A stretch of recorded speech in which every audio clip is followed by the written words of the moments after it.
Hello, welcome back to our English class.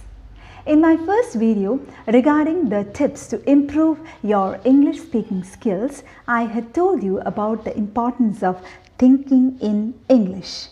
Do you remember? Tell me, have you started thinking in English? Okay, if you haven't seen the video yet, then go to the description box and find the link there. Please do watch it, okay? So that was tip number 1, and now we are moving on to the next tip to improve your English speaking skills. Before moving on to the tip, let me ask you something. How did you learn your mother tongue? How did you learn Malayalam? Did you go for any spoken Malayalam classes? No? Yes, you learnt Malayalam by listening to what your elders spoke, listening to what your father, mother and all the other elders spoke at your home, right? എങ്ങനെയാണ് നമ്മൾ മലയാളം പഠിച്ചത്? നമ്മൾ spoken Malayalam ക്ലാസ്സസിന് പോയിട്ടാണോ? അല്ല, നമ്മളുടെ മുതിർന്നവരെ ശ്രദ്ധിച്ചിട്ടാണ്. അവരെങ്ങനെയാണോ സംസാരിക്കുന്നത് അതുപോലെ അനുകരിക്കാൻ ശ്രമിച്ചിട്ടാണ് നമ്മൾ മലയാളം പറയാൻ പഠിച്ചത്. കുഞ്ഞുങ്ങളെ ശ്രദ്ധിച്ചാൽ നിങ്ങൾക്ക് മനസ്സിലാവും. കുഞ്ഞുങ്ങൾ മുതിർന്നവരുടെ വായിലേക്ക് ഇങ്ങനെ നോക്കിയിരിക്കും. അവരുടെ ലിപ്പ് മൂവ്മെൻറ്റ് എങ്ങനെയാണ്, അവരെങ്ങനെയാണ് പറയുന്നത്, ആ ടോണ്, ആക്സെൻ്റ് എല്ലാം അതുപോലെ അവർ ഇമിറ്റേറ്റ് ചെയ്യുകയാണ് ചെയ്യുന്നത്. ഓക്കെ, അപ്പം നമ്മൾ ഓരോരുത്തരും നമ്മുടെ മാതൃഭാഷ പഠിച്ചത് അങ്ങനെയാണ്. ഈ ഒരു മെത്തേഡാണ് നമ്മൾ ഇംഗ്ലീഷ് പഠിക്കാനും ഫോളോ ചെയ്യേണ്ടത്. Okay, so our next tip is listening. നമ്മളൊരു ലാംഗ്വേജ് പഠിക്കണമെങ്കിൽ അതിന് നമ്മൾ 4 സ്കിൽസാണ് നമുക്ക് വേണ്ടത്, ഡെവലപ്പ് ചെയ്യേണ്ടത്. അതൊരു ഓർഡറിലാണ് ഡെവലപ്പ് ചെയ്യേണ്ടത്. ഈ 4 സ്കിൽസും അതിൻ്റെ ഓർഡർ എന്ന് പറയുന്നത് LSRW എന്നാണ്. ഇതൊക്കെ എല്ലാവർക്കും അറിയാവുന്ന കാര്യമാണ്. അറിയാൻ മേലാത്തവർക്ക് വേണ്ടിയിട്ട് ഞാനൊന്ന് പറഞ്ഞു തന്നേ ഉള്ളൂ. L is listening, then speaking, then reading and finally writing. Okay, നമ്മൾ മലയാളം പഠിച്ചത് അങ്ങനെയാണ്. നമ്മൾ ആദ്യം ലിസൺ ചെയ്തു, നമ്മൾ മറ്റുള്ളവർ പറയുന്നത് കേട്ട് അനുകരിച്ചു. Then listening, then speaking. അനുകരിക്കുക എന്ന് പറഞ്ഞാൽ വി സ്റ്റാർട്ടഡ് സ്പീക്കിംഗ്. 1 വയസ്സ് 1.5 വയസ്സാകുമ്പോൾ തന്നെ കുഞ്ഞുങ്ങൾ പതുക്കെ സംസാരിച്ച് തുടങ്ങുന്നു. ഓക്കെ, ഒരു 3 വയസ്സോടുകൂടി നല്ല വൃത്തിക്ക് കുഞ്ഞുങ്ങൾ സംസാരിക്കുന്നു. Okay, so listening and then speaking. And the third one is reading. അത് കഴിഞ്ഞതിന് ശേഷം നമ്മൾ വായിക്കാനാണ് പഠിക്കേണ്ടത്. നമ്മൾ ആ ഒരു സിമ്പിൾസൊക്കെ നമ്മൾ ആ അക്ഷരങ്ങളൊക്കെ ഐഡൻറ്റിഫൈ ചെയ്ത് നമ്മൾ വായിക്കാനാണ് പഠിക്കുന്നത്. അതുകൊണ്ടാണ് ആദ്യം പിക്ചർ ബുക്സ് കാണിക്കുന്നത് കുഞ്ഞുങ്ങളെ, ഇത് ഓരോന്നും ഐഡൻറ്റിഫൈ ചെയ്യാനും ഒക്കെ പറയുന്നത്. And after that we should develop our writing skills. അങ്ങനെയാണ് നമ്മളൊരു ഭാഷ അക്വയർ ചെയ്യേണ്ടത്. അതാണ് അതിൻ്റെ ഒരു മെത്തേഡ്, ഒരു രീതി എന്ന് പറയുന്നത്. നമ്മൾ മലയാളം അക്വയർ ചെയ്തത് ഏകദേശം ആ ഒരു രീതി തന്നെയാണ്. പക്ഷേ ഇംഗ്ലീഷിൻ്റെ കേസ് വന്നപ്പോഴത്തേക്ക് നേരെ തല തിരിഞ്ഞങ്ങ് പോയി. നമ്മൾ ആദ്യം ഡെവലപ്പ് ചെയ്തത് ഏത് സ്കില്ലാണെന്ന് ചോദിച്ചാൽ റൈറ്റിംഗ് സ്കിൽ. ഏറ്റവും അവസാനം വരേണ്ട സ്കില്ലാണ് നമ്മൾ ആദ്യം തന്നെ ഡെവലപ്പ് ചെയ്തത്, അല്ലേ? ആദ്യം നമ്മൾ ഇംഗ്ലീഷ് പഠിക്കാനായിട്ട് കൊണ്ടുപോയി ഇരുത്തിയപ്പോൾ ആദ്യം അവരെന്താ പഠിപ്പിച്ചത്? ഏ എന്ന് എഴുതാൻ പഠിപ്പിച്ചു, അല്ലേ? പിന്നെ നമ്മളെ വായിക്കാൻ പഠിപ്പിച്ച് കാണും. പിന്നെ ലിസണിങ് ആൻഡ് സ്പീക്കിംഗ് അതൊന്നും ഇല്ല. ഓക്കെ, സോ ഇങ്ങനെ ഒരു റിവേഴ്സ് ഓർഡർ ആയിപ്പോയത് കൊണ്ടാണ് നമ്മളുടെ സ്പീക്കിംഗ് സ്കിൽസ് ഇത്തിരി ഒന്ന് പിന്നോട്ടായിപ്പോയത്. അതിനെ ഒന്ന് ബ്രഷപ്പ് ചെയ്ത് എടുത്തു കഴിഞ്ഞാൽ നമുക്ക് ഈസി ആയിട്ട് ഇംഗ്ലീഷ് നന്നായിട്ട് സംസാരിക്കാൻ സാധിക്കും. സോ LSRWയിൽ രണ്ടാമത്തെ സ്കില്ലായ സ്പീക്കിംഗ് സ്കില്ലിനെ ഡെവലപ്പ് ചെയ്യണമെങ്കിൽ നമ്മൾ ഒന്നാമത്തെ സ്കില്ലായ ലിസണിങ്ങിനെ നന്നായിട്ട് തേച്ച് മിനുക്കി പുറത്തെടുക്കണം. ഓക്കെ, നമ്മൾ അതിനു വേണ്ടി എന്തൊക്കെ ചെയ്യാൻ പറ്റും? what is the difference between listening and hearing? 2 തരത്തിൽ നമുക്ക് കേൾക്കാം, അല്ലേ? ലിസണിങ് എന്താണ്, ഹിയറിങ് എന്താണ്? നമ്മൾ ക്ലാസ്സിൽ ടീച്ചേഴ്സ് പറയുന്നത് അത് തന്നെ 2 തരത്തിൽ നമുക്ക് കേൾക്കാം. ചിലപ്പോൾ നമ്മളിങ്ങനെ ശ്രദ്ധിച്ചിരിക്കും, ദാറ്റ് ഈസ് ലിസണിങ്. നല്ല ശ്രദ്ധ വേണം. ലിസണിങ് എന്ന് പറയുമ്പം നമ്മുടെ ചെവി ആണ് പ്രവർത്തിക്കുന്നത്, അതിൻ്റെ കൂട്ടത്തിൽ നമ്മുടെ മനസ്സും പ്രവർത്തിക്കും, നമ്മളതിൽ ഇൻവോൾവ് ആയിരിക്കും. അതാണ് ലിസണിങ് എന്ന് പറയുന്നത്. ഹിയറിങ്ങോ? കേൾക്കും, പക്ഷേ ഇതിലൂടെ അങ്ങ് പോകും. നമ്മുടെ മനസ്സിന് ഒരു ഇൻവോൾവ്മെൻറ്റും കാണില്ല. പലരും നമ്മൾ പല കാര്യങ്ങളും നമ്മളോട് പറയുന്നത് നമ്മൾ കേൾക്കാറുണ്ട്, പക്ഷേ പിന്നീട് അതിനെക്കുറിച്ച് സംസാരിക്കുമ്പോൾ നമ്മൾ ഓർക്കാറ് പോലുമില്ല. എന്തുകൊണ്ടാണ്?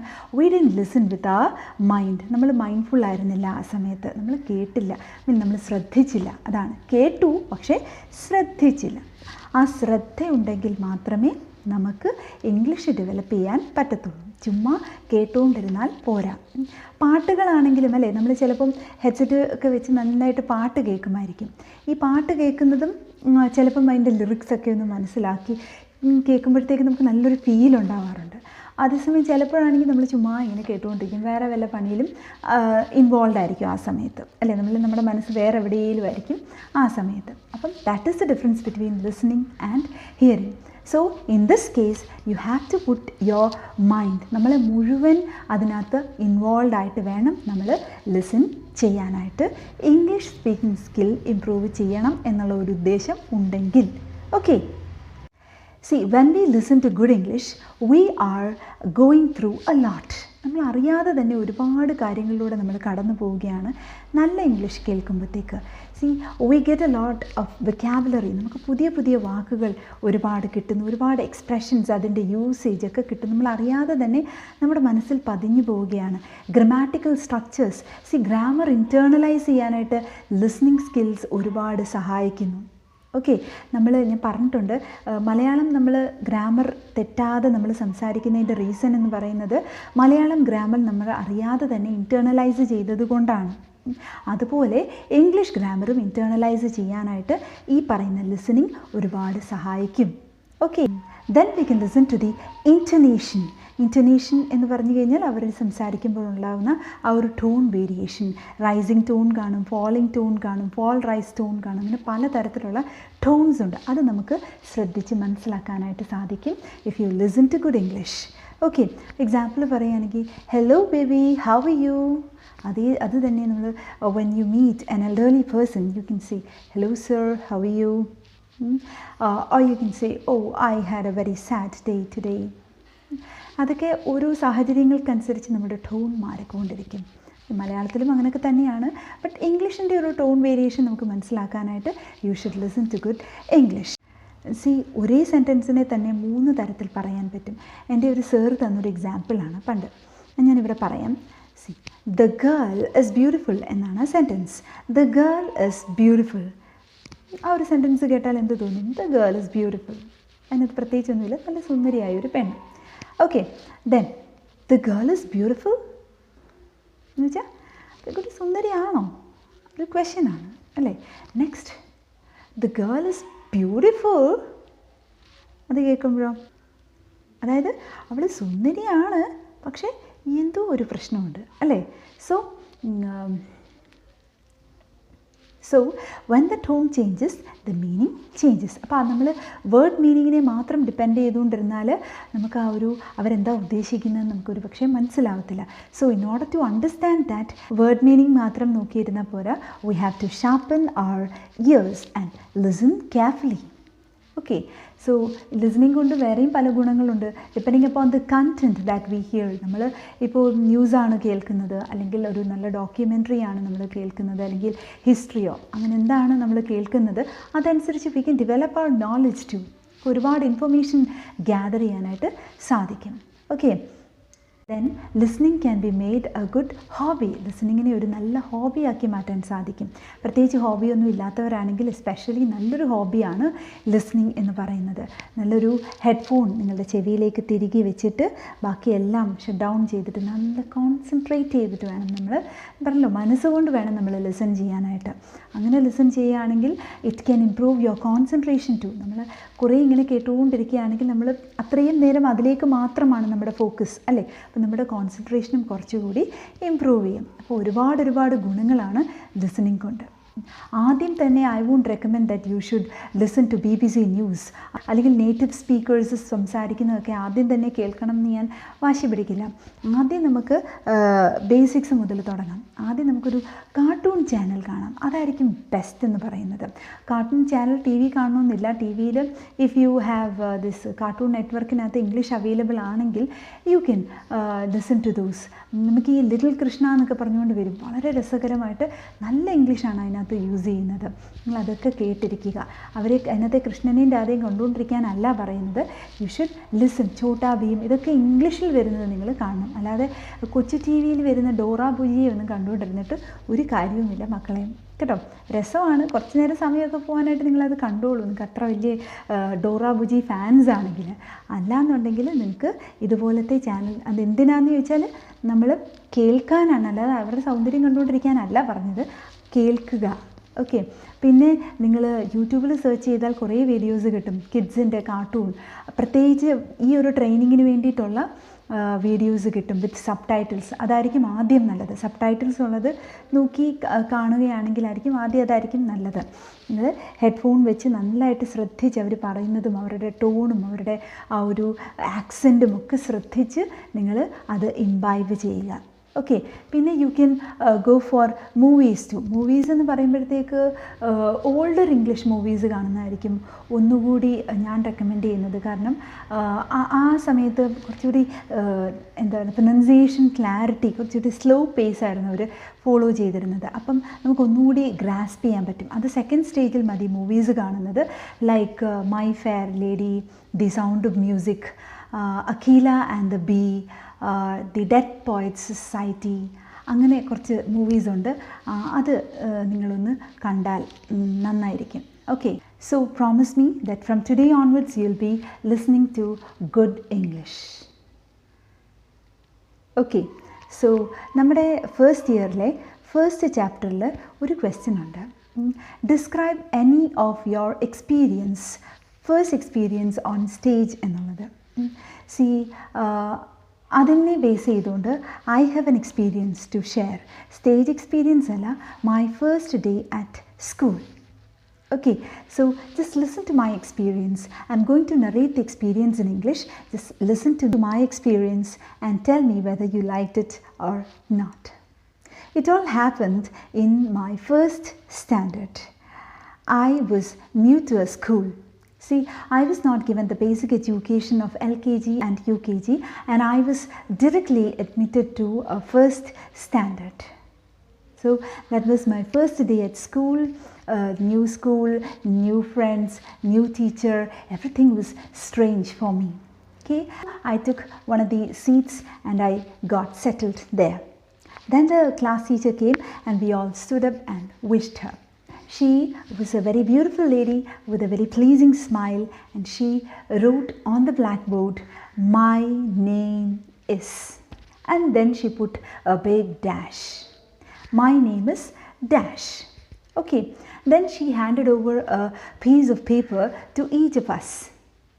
Okay, then she asked us to write our name on that blank. See, as I said, I was not sent to LKG and UKG. I was directly put into first standard. So my mother used to teach me at home the basics like alphabets, A for apple, B for ball, until Z for zebra. I knew all those things, but I didn't know my spelling. I didn't know the spelling of my name. I didn't know how to write my name. You know, my name is Renjita R. Pillai. It's quite a hard nut to crack for a first standard kid, right? So I was actually bewildered. I didn't know what to do. The teacher was waiting for us to finish. I looked around and saw the happy faces of my friends. They were happily opening their new bags and new pencil boxes. The thuds of bags and the clicks of pencil boxes disturbed me. I was really shocked. But then an idea clicked. Even though I was not very studious, I was cunning enough to know that my mother has written my name on each and every notebooks and textbooks I have. And that's inside my bag. The devil in me worked. I took my bag and kept it on my table. I looked around to see whether anyone was watching me. I opened the bag and took out one of the notebooks. I knew that my name starts with R and it has 3 parts. Ranjita R. Pillai. Okay, I knew that my name starts with R and it has 3 parts. I just didn't know the spelling. That doesn't matter, it's there in the notebook. I saw the notebook, I took it out. Yes, it starts with R and it has 3 parts. Well, very good. So I wrote my name is. I wrote it in the paper. Then I looked around and copied my name is. And I stood up, the proud moment. I was the first one to complete the task, complete the mission. Okay, then I gave it to my teacher. The teacher was very happy. She didn't look at the answer, but she appreciated me. She patted on my shoulder, she pinched my cheeks and she said, "Good girl." And she asked all the other students to give me a loud round of applause and everybody clapped for me. I was really very proud. But then the teacher looked into the paper. She was like, her face fell. I too wondered what happened. She called me and she read it out to me. "See, child, you have written my name is rough notebook." What a tragedy. It was such a humiliating experience for a first standard kid. But the teacher didn't tell this to anyone else. Teacher didn't read the answer in the class aloud, or the teacher did not humiliate me before others. She didn't mock me. My teacher just whispered to me, "Don't repeat this. Cheating is a very bad habit. Okay? Never ever cheat in your life." And I learned a very great lesson on that day. So this is my experience, and if you have any such experiences, please do share it in the comment box. Okay?